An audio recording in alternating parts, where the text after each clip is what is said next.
Hello all, welcome and welcome back to my YouTube channel. आज के इस video में हम हिंदी का गद्य साहित्य डॉक्टर रामचंद्र तिवारी की इस पुस्तक से खंड ख हिंदी गद्य की विधाओं का विकास इस सेक्शन को देखेंगे। इस सेक्शन में हमने प्रारंभ किया था निबंध साहित्य का विकास, और निबंध साहित्य का विकास इस शीर्षक से हमने नई प्रतिभाओं नया विश्वास, इसे हमने पिछले वीडियो में कवर किया था। ठीक है, तो इस सब शीर्षक से यानी हमने कुछ रचनाकारों को देखा था, यानी ठाकुर प्रसाद सिंह को देखा था, रामदृश मिश्र को देखा था, हरिशंकर प्रसाई को देखा था, श्रीलाल शुक्ल, नामवर सिंह, विद्यानिवास मिश्र, इन सभी रचनाकारों को देखा था और इनकी निबंध संग्रह जो हैं उनको भी देखा था और लेखन शैली को भी देखा था। आज के इस वीडियो में हम धर्मवीर भारती से प्रारंभ करेंगे। धर्मवीर भारती, विवेकी राय, शिव प्रसाद सिंह, जितना हो सकेगा आज के इस वीडियो में हम कवर करने की कोशिश करेंगे। तो बढ़ते हैं अपने मेन टॉपिक की ओर। तो आज के इस टॉपिक में हम प्रारंभ करने वाले हैं धर्मवीर भारती से।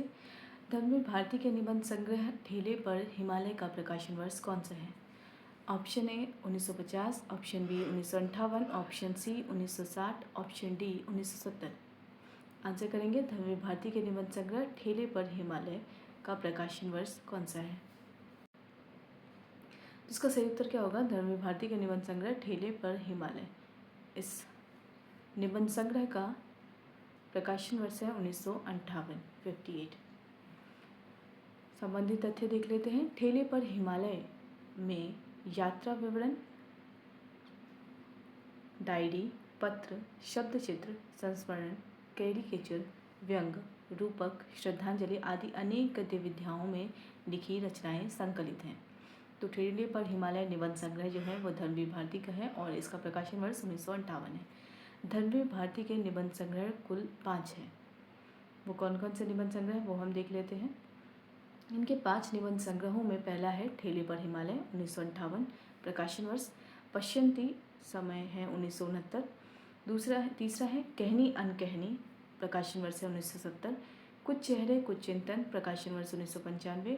शब्दिता, प्रकाशन वर्ष 1997। मानव मूल्य और साहित्य, उनके आलोचनात्मक निबंधों का संग्रह है। तो इनके 5 जो मुख्य रूप से निबंध हैं वह हैं ठेले पर हिमालय, पश्यंती, कहनी अनकहनी, कुछ चेहरे कुछ चिंतन, शब्दिता। ये 5 निबंध संग्रह धर्मवीर भारती के निबंध संग्रह है। अगला जो निबंध संग्रह है वह है आलोचनात्मक निबंधों का संग्रह, मानव मूल्य और साहित्य। यह भी धर्मवीर भारती का है, लेकिन यह आलोचनात्मक निबंधों का संग्रह है। अगर प्रश्न पूछा जाए धर्मवीर भारती का आलोचनात्मक निबंधों का संग्रह कौन सा है, तो मानव मूल्य और साहित्य। इसका प्रकाशन वर्ष क्या है? 1960। अंतिम 2 कृतियों में मुख्यतः छिजते हुए मानवीय मूल्यों के प्रति चिंता व्यक्त की गई है। यानी अंतिम 2 कौन से? कुछ चेहरे कुछ चिंतन और शब्दिता। ये दोनों निबंध जो हैं वह छिजते हुए मानवीय मूल्यों के प्रति इसमें चिंता व्यक्त की गई है। अगला प्रश्न है पश्यंती धर्मवीर भारती का कौन सा निबंध संग्रह है? तो पश्यंती दूसरा निबंध संग्रह है, हमने देखा था अभी। पश्यंती के विषय में तथ्य हैं। पश्यंती में संकलित निबंध धर्मवीर भारती के व्यापक अध्ययन, मौलिक विवेचन एवं विवेकपूर्ण साहित्यिक समझदारी के साक्षी हैं। इसमें भारती ने नवलेखन की समस्याओं और आधुनिकतावादी आंदोलनों पर तो विचार किया ही है, अनेक स्थापित मान्यताओं का पुनराख्यान भी किया है। किसमें? पश्यंती में। पश्यंती धर्मवीर भारती का दूसरा निबंध है। अगला प्रश्न है कहनी अनकहनी में किस प्रकार की रचनाएं संकलित हैं? ऑप्शन ए संस्मरणात्मक, ऑप्शन बी व्यंग्यात्मक, ऑप्शन सी आलोचनात्मक, ऑप्शन डी यात्रा वृत्तांत। सही उत्तर होगा व्यंग्यात्मक। कहनी अनकहनी में किस प्रकार की रचनाएं हैं? व्यंग्यात्मक रचनाएं हैं, और यह धर्मवीर भारती के हैं निबंध संग्रह है। संबंधित तथ्य देख लेते हैं। वस्तुतः यह समय समय पर, यानी कहनी अनकहनी के विषय में यहाँ पे तथ्य हैं। वस्तुतः यह समय समय पर धर्मयुग पत्रिका थी के लिए लिखी गई टिप्पणियाँ हैं। इसमें अनेक सामयिक महत्व के प्रश्नों और विसंगतियों पर मीठी चुटकी लेने के अंदाज में व्यंग्य किया गया है। तो व्यंग्यात्मक निबंधों का संग्रह कौन सा हो गया? कहनी अनकहनी, और यह धर्मयुग पत्रिका में प्रकाशित हुई थी। क्वेश्चन अगला है धर्मवीर भारती की किस कृति में छिजते हुए मानवीय मूल्यों के प्रति चिंता व्यक्त की गई है? उत्तर होगा शब्दिता। हमने तथ्य के रूप में इसे देख लिया था। इसका सही उत्तर क्या होगा? शब्दिता। अगले जो रचनाकार हैं वो हैं विवेकी राय। विवेकी राय की पहली निबंध कृति कौन सी है? ऑप्शन ए गाँव की दुनिया, ऑप्शन बी किसानों का देश, option C Tridhara, option D नया गांव नाम। आंसर करेंगे। विवेकी राय की पहली निबंध कृति कौन सी है? किसानों का देश। तो सही उत्तर क्या होगा? किसानों का देश।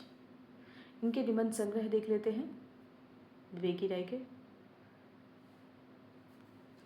पहला है किसानों का देश, 1956 इसका प्रकाशन वर्ष है। दूसरा है गाँव की दुनिया, इसका 1957 इसका प्रकाशन वर्ष है। त्रिधारा 1958 इसका प्रकाशन वर्ष है। फिर बैतलवा डाल पर 1962 इसका प्रकाशन वर्ष है। जुलूस रुका हुआ है 1970 इनका प्रकाशन वर्ष है। गवई गंध गुलाब 1980 इसका प्रकाशन वर्ष है। नया गाँव नाम 1984 इसका प्रकाशन वर्ष है। आम रास्ता नहीं है 1988 इसका प्रकाशन वर्ष है। आस्था डुपोवन सो कियो, ये भी इनका एक निबंध संग्रह है। तो विवेकी राय के निबंध संग्रह जो हैं वो मुख्य रूप से किसानों का देश, गांव की दुनिया, त्रिधारा, फिर बैतलवा डाल पर, जुलूस रुका हुआ है, गवई गंध गुलाब, नया गांव नाम, आम रास्ता नहीं है, आस्था डुपोवन सो कियो। तो ये सभी निबंध विवेकी राय के निबंध हैं, निबंध संग्रह है ये मुख्य रूप से। अगला प्रश्न है विवेकी राय के निबंधों का प्रमुख विषय क्या है? ऑप्शन ए शहरी जीवन, ऑप्शन बी वैज्ञानिक दृष्टिकोण, ऑप्शन सी ग्रामीण जीवन या उसकी चेतना, ऑप्शन डी राजनीतिक विचार। तो इसका सही उत्तर क्या हो जाएगा? ग्राम्य जीवन और उसकी चेतना। इसका अगर देखें विवेकी राय के निबंधों का प्रमुख विषय रहा है, प्रमुख रूप से विषय रहा है ग्राम्य जीवन और उसकी चेतना। अगले जो रचनाकार हैं वह है शिव प्रसाद सिंह। शिव प्रसाद सिंह से संबंधित पहला प्रश्न है शिखरों के सेतु किस लेखक का निबंध संग्रह है? Option A Dharamvir Bharati, option B Viveki Rai, option C Shiv Prasad Singh, option D Hazari Prasad Dwivedi. तो इस प्रश्न का सही उत्तर क्या होगा? शिखरों के सेतु लेखक निबंध संग्रह है शिव प्रसाद सिंह के। अगला प्रश्न है शिव प्रसाद सिंह की रचना कस्तूरी मृग का प्रकाशन वर्ष क्या है? Option A 1962, option B 1970, option C 1972, option D 1986। इसका सही उत्तर होगा 1972। अगला जो तथ्य है वह शिव प्रसाद सिंह से संबंधित है। शिव प्रसाद सिंह हजारी प्रसाद द्विवेदी की परंपरा के प्रख्यात ललित निबंधकार हैं। इनसे संबंधित जो इनकी कृतियां हैं उन्हें देख लेते हैं, यानी इनके जो महत्वपूर्ण निबंध संग्रह है शिव प्रसाद सिंह के। पहला है शिखरों के सेतु, इसका प्रकाशन वर्ष 1962। दूसरा है कस्तूरी मृग, इसका प्रकाशन वर्ष 1972। चतुर्दिक, इसका प्रकाशन वर्ष 1972। मानसी गंगा 1986। किस किस को नमन करूं 1987। क्या कहूं कुछ कहा ना जाए 1995। खालिश मौज में 1998। तो ये सभी निबंध शिव प्रसाद सिंह के निबंध हैं। एक बार पुनः इन्हें देख लेते हैं। शिखरों के सेतु, कस्तूरी मृग, चतुर्दिक, मानसी गंगा, किस किस को नमन करूं, क्या कहूँ कुछ कहा ना जाए, खालिश मौज में। तो इन सभी निबंधों का आप एक और लिखेंगे, दूसरी ओर निबंधकार शिव प्रसाद सिंह लिखेंगे। इनसे संबंधित एक और प्रश्न है शिव प्रसाद सिंह के निबंधों में कौन कौन से गुण प्रमुख रूप से मिलते हैं? ऑप्शन ए तर्कशीलता और ठंडापन, ऑप्शन बी फक्कड़पन, यायावरी वृत्ति और लोक कथा प्रेम, ऑप्शन सी राजनीतिक दृष्टिकोण, ऑप्शन डी केवल गद्य काव्य शैली। सही उत्तर क्या होगा? बी फक्कड़पन, यायावरी वृत्ति और लोक कथा प्रेम तथा सूक्ष्म विचार शक्ति और गद्य काव्य की शैली। अगला प्रश्न है तीनों निबंधकार यानी धर्मवीर भारती, विवेकी राय और शिव प्रसाद। अभी हमने इन तीनों को देखा। इन तीनों निबंधकारों में कौन सा तत्व समान है? तो सही उत्तर क्या होगा? मानवीय मूल्य के प्रति आस्था। फिर से एक बार देख लेते हैं। धर्मवीर भारती, विवेकी राय, शिव प्रसाद सिंह, इन तीनों में तत्व जो समान रूप से हैं वह है मानवीय मूल्य के प्रति आस्था। शिव प्रसाद सिंह से संबंधित एक और प्रश्न है शिव प्रसाद सिंह की चिंता का प्रमुख विषय क्या है? ऑप्शन ए राजनीति, ऑप्शन बी विज्ञान और तकनीक, ऑप्शन सी मनुष्य उसकी स्वतंत्रता और मानवीय मूल्य, ऑप्शन डी आधुनिक शिक्षा। सही उत्तर होगा बी सी मनुष्य उसकी स्वतंत्रता और मानवीय मूल्य। अगला प्रश्न है शिव प्रसाद सिंह के अनुसार असली स्वाधीनता किसकी स्वाभाविक विशेषता है? ऑप्शन ए संस्कृति की, ऑप्शन डी राष्ट्र की, ऑप्शन सी मनुष्यता की, ऑप्शन डी धर्म की। तो इसका सही उत्तर क्या होगा? शिव प्रसाद सिंह के अनुसार असली स्वाधीनता किसकी स्वाभाविक विशेषता है? सही उत्तर होगा मनुष्यता की। संबंधित तथ्य देख लेते हैं। शिव प्रसाद सिंह की दृष्टि में असली स्वाधीनता मनुष्यता की स्वाभाविक अस्तित्वमूलक विशेषता है। यह कभी विभाजित नहीं होती, कभी धर्म, राष्ट्र या संस्कृति आदि की मामूली सीमाओं से घेरी नहीं जा सकती। इस स्वाधीनता के सैलाब को मजहब या राष्ट्रीय एकता के नाम पर कुचला नहीं जा सकता और इसलिए हर मनुष्य का यह स्वधर्म है कि मनुष्यता की इस अविभाज्य आत्मिक मांग को पूरा समर्थन दे। तो इनकी जो कृति यानी निबंध संग्रह चतुर्दिक है, उस चतुर्दिक निबंध संग्रह में उन्होंने यानी स्वतंत्रता की बात की है, जो असली स्वाधीनता है उसकी बात की है। असली स्वाधीनता जो है वो मनुष्यता में छिपी हुई है और यह चतुर्दिक निबंध संग्रह में इन्होंने रेखांकित किया है इस तथ्य को। अगला जो प्रश्न है, शिव प्रसाद सिंह ने नमन किन्हें किया है।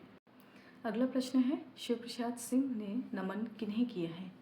ऑप्शन ए समकालीन लेखकों को, ऑप्शन बी उन महापुरुषों को जिन्होंने मानव मूल्यों की रक्षा के लिए स्वयं को समर्पित किया है, ऑप्शन सी अपने प्रिय मित्रों को, ऑप्शन डी केवल राष्ट्रीय नेताओं को।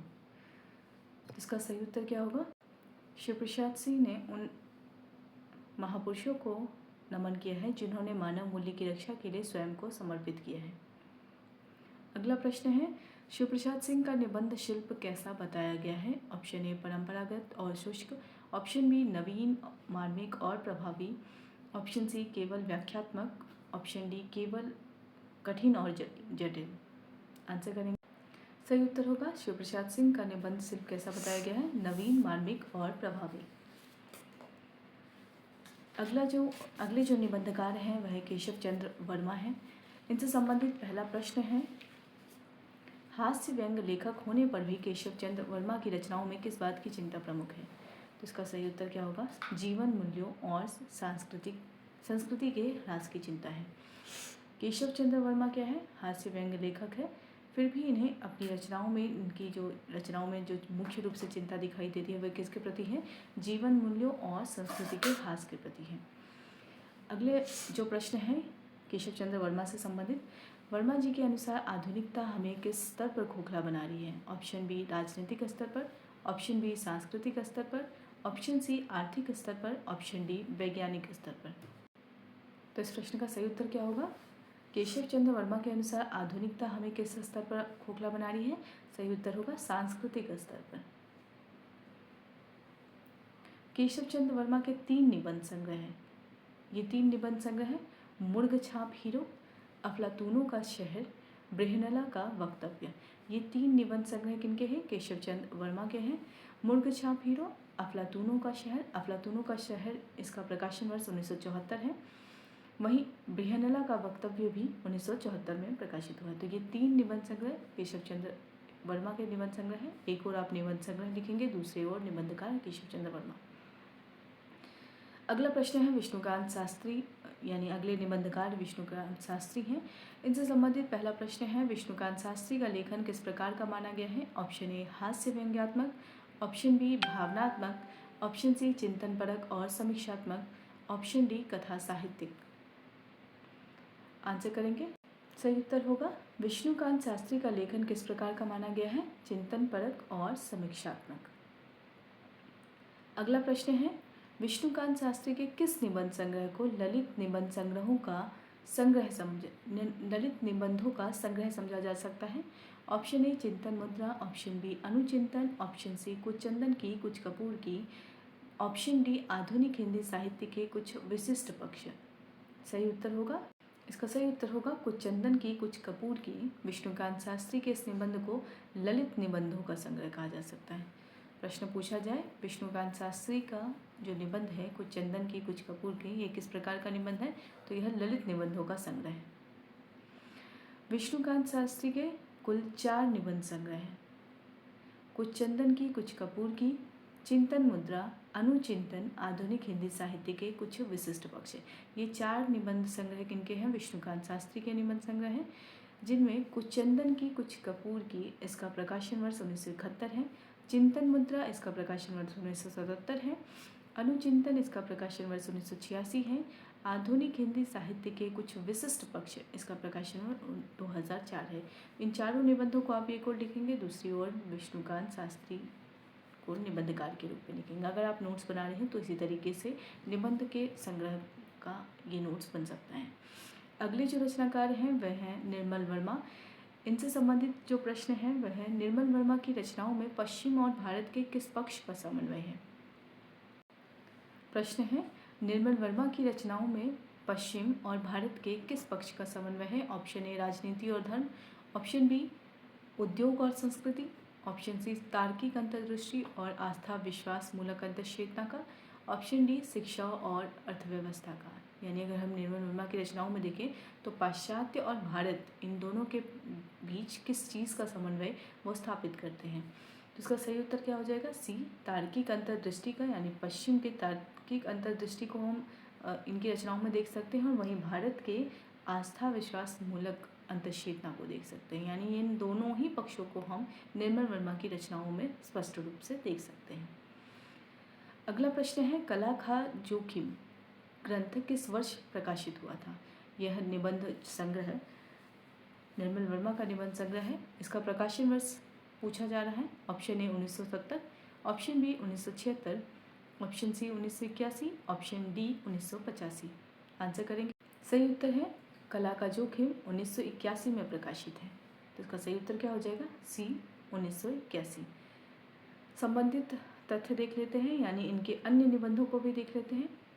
निर्मल वर्मा का जो निबंध संग्रह है वह है पहला कला का जोखिम, जिसका प्रकाशन वर्ष 1981। दूसरा है चीरों पर चांदनी, हमने कला का जोखिम यहाँ पे ऐड कर लिया, ठीक है। तो पहला निबंध संग्रह इनका चीरों पर चांदनी है। इसका प्रकाशन वर्ष 1964 है। हर बारिश में, इसका प्रकाशन वर्ष 1970 है, ठीक है। और ये दोनों निबंध संस्मरणात्मक यात्रावृत्त है। अगर प्रश्न पूछा जाए निर्मल वर्मा के संस्मरणात्मक यात्रावृत्त निबंध संग्रह कौन से हैं, तो चीरों पर चांदनी और हर बारिश में, ये दोनों संस्मरणात्मक यात्रावृत्त हैं। और निबंधों का यह रूप जो है वह इन्हीं दोनों में दिखाई देता है, यानी चीरों पर चांदनी और हर बारिश में। चीरों पर चांदनी का प्रकाशन है 1964, हर बारिश में 1970, ठीक है। यहाँ तक समझ आ गया। अगला जो निबंध है इनका शब्द और स्मृति, इसका प्रकाशन वर्ष 1976। अगला है कला का जोखिम, अभी हमने प्रश्न में देखा 1981 इसका प्रकाशन वर्ष है। ढलान से उतरते हुए 1985 इसका प्रकाशन वर्ष है। भारत और यूरोप प्रतिश्रुति के क्षेत्र में 1991 इसका प्रकाशन वर्ष है। शताब्दी के ढलते वर्षों में 1995 इसका प्रकाशन वर्ष है। दूसरे शब्दों में इसका प्रकाशन वर्ष 1957 ईस्वी है। आदि अंत और आरंभ 2001 ईस्वी इसका प्रकाशन वर्ष है। फिर से एक बार हम इनके निबंध संग्रहों को देख लेते हैं। चीरों पर चांदनी, हर बारिश में, शब्द और स्मृति, कला का जोखिम, ढलान से उतरते हुए, भारत और यूरोप प्रतिश्रुति के क्षेत्र में, शताब्दी के ढलते वर्षों में, दूसरे शब्दों में, आदि अंत और आरंभ। अगला प्रश्न है चीरों पर चांदनी किस प्रकार की रचना है। अभी हमने देखा संस्मरणात्मक यात्रावृत्त, तो इसका सही उत्तर क्या हो जाएगा, सी संस्मरणात्मक यात्रावृत्त। अगला प्रश्न है निर्मल वर्मा ने कला की अवस्था के विषय में क्या कहा है। ऑप्शन ए कला समाज से पूर्णतः विलग है, ऑप्शन बी कला मनुष्य के कार्यकलाप से विगलित होकर अपनी स्वायत्त सत्ता कायम नहीं कर पाई है, ऑप्शन सी कला केवल आधुनिकता की दासी है, ऑप्शन डी कला धर्म पर आधारित है। सही उत्तर क्या होगा, बी, यानी कला के विषय में निर्मल वर्मा के जो विचार हैं वो हम देख लेते हैं। कला मनुष्य के कार्यकलाप से विगलित होकर अपनी स्वायत्त सत्ता कायम नहीं कर पाई है। अगला प्रश्न है निर्मल वर्मा के निबंधों का केंद्र क्या है। ऑप्शन ए भारतीय राजनीति, ऑप्शन बी आधुनिक अर्थव्यवस्था, ऑप्शन सी कला और सृजन की नैतिकता, ऑप्शन डी साहित्यिक तकनीक। सही उत्तर होगा सी, कला और सृजन की नैतिकता इनके निबंधों का केंद्र है, ठीक है। निर्मल वर्मा के निबंधों का केंद्र क्या है, कला और सृजन की नैतिकता। संबंधित तथ्य क्या है, अपने निबंधों में निर्मल वर्मा ने सृजन में सौंदर्य और नैतिकता, सृजन प्रक्रिया और मूल्यांकन, लेखक और समाज व्यवस्था, कला मिथक और यथार्थ, परंपरा और इतिहास बोध, साहित्य में प्रासंगिकता का प्रश्न, रचना की जरूरत, कला और सृजन, कलाकृति और आलोचना की मर्यादा आदि विषयों पर नितांत मौलिक ढंग से विचार किया है। यानी ये विषय हैं ये सभी विषय हैं जिन पर निर्मल वर्मा ने अपने निबंधों में विचार इसके संबंध में प्रकट किया है। अगला प्रश्न है, निर्मल वर्मा अंग्रेजी शिक्षा के प्रभाव को किस रूप में देखते हैं? तो सही उत्तर क्या होगा? भारतीय अस्मिता से विच्छिन्न करने वाला माध्यम। निर्मल वर्मा के अनुसार क्या है? अंग्रेजी जो शिक्षा है वह क्या है? भारतीय अस्मिता से विच्छिन्न करने वाला एक माध्यम है। अगला प्रश्न है, निर्मल वर्मा किसे कला का जोखिम मानते हैं? ऑप्शन ए कला की लोकप्रियता को, ऑप्शन बी कला और व्यक्ति के संबंध को, ऑप्शन सी कला का मनुष्य के जीवन से अलग हो जाने को, ऑप्शन डी कला का आधुनिकता के प्रवाह को। सही उत्तर क्या हो जाएगा? सी, यानी कला का मनुष्य के जीवन से अलग हो जाना ही कला का जोखिम है। निर्मल वर्मा के अनुसार कला का जोखिम क्या है? कला का मनुष्य के जीवन से अलग हो जाना। अगला प्रश्न है, भारत और यूरोप प्रतिश्रुति के क्षेत्र में यह निबंध संग्रह किनका है? निर्मल वर्मा का है। किस विधा की रचना है? ऑप्शन ए उपन्यास, ऑप्शन बी निबंध संग्रह, ऑप्शन सी कहानी संग्रह, ऑप्शन डी संस्मरण। तो इसका सही उत्तर क्या हो जाएगा? निबंध संग्रह। भारत और यूरोप प्रतिश्रुति के क्षेत्र में निबंध संग्रह है किनका है? निर्मल वर्मा का निबंध संग्रह। अगला प्रश्न है, निर्मल वर्मा अपने को गैर आधुनिक क्यों कहते हैं? ऑप्शन ए पश्चिमी सभ्यता को अस्वीकार करते हैं इसलिए, ऑप्शन बी आधुनिकता की रूढ़ियों और फैशनों पर प्रश्न उठाते हैं इसलिए, ऑप्शन सी वे केवल अतीत में विश्वास करते हैं, ऑप्शन डी वे भारतीय संस्कृति के विरोधी हैं। तो निर्मल वर्मा अपने को गैर आधुनिक क्यों कहते हैं? इसका सही उत्तर क्या होगा? इसका सही उत्तर होगा बी, वे आधुनिकता की रूढ़ियों और फैशनों पर प्रश्न उठाते हैं इसलिए वो अपने आप को क्या कहते हैं? गैर आधुनिक कहते हैं। उत्तर क्या है? बी, वे आधुनिकता की रूढ़ियों और फैशनों पर प्रश्न उठाते हैं। अगला प्रश्न है, निर्मल वर्मा का मानना है कि भारतीय समाज को किससे मुक्ति पानी चाहिए? ऑप्शन ए गरीबी से, ऑप्शन बी विदेशी सत्ता के सांस्कृतिक हस्तक्षेप से, ऑप्शन सी परंपरा से, ऑप्शन डी धार्मिक विचारों से। सही उत्तर क्या होगा? निर्मल वर्मा का मानना है कि भारतीय समाज को किससे मुक्ति पानी चाहिए? विदेशी सत्ता के सांस्कृतिक हस्तक्षेप से मुक्ति पानी चाहिए। रामचंद्र तिवारी के शब्दों में निर्मल वर्मा के लेखन शैली को हम देख लेते हैं। रामचंद्र तिवारी के शब्दों में निर्मल वर्मा के व्यक्तित्व में पश्चिम और पूर्व का अद्भुत संश्लेष है। उन्होंने एक तरफ पश्चिम की तार्किक अंतर्दृष्टि से अपने देश की आस्थामूलक संस्कृति के तत्वों को देखा परखा है और दूसरी तरफ भारतीय आस्थामूलक अंतर्चेतना के आधार पर पश्चिम की तर्कमूलक आधुनिक सभ्यता के अंतर्विरोधों का भी अनुभव किया है। इसलिए वे अपने को गैर आधुनिक कहना चाहते हैं क्योंकि वे आधुनिकता की रूढ़ियों और फैशनों को शंका की दृष्टि से देखते हैं। तो यह जो कथन है वह रामचंद्र तिवारी का कथन है और निर्मल वर्मा के लेखन शैली के विषय में है। तो ये कथन इस रूप में महत्वपूर्ण हो जाता है। अगले रचनाकार हैं कुबेरनाथ राय। इनके निबंध संग्रहों को भी आप ध्यान से देखेंगे। कुबेरनाथ राय का पहला निबंध संग्रह कौन सा है? ऑप्शन ए रसाखेटक, ऑप्शन बी प्रिय नीलकंठी, ऑप्शन सी पर्ण मुकुट, ऑप्शन डी कामधेनु। तो इसका सही उत्तर क्या हो जाएगा? कुबेरनाथ राय का पहला निबंध संग्रह कौन सा है? प्रिय नीलकंठी। तो कुबेरनाथ राय से हम अगले वीडियो में कंटिन्यू करेंगे। इस वीडियो को यहीं पे एंड करते हैं। वीडियो को एंड तक देखने के लिए थैंक यू सो मच।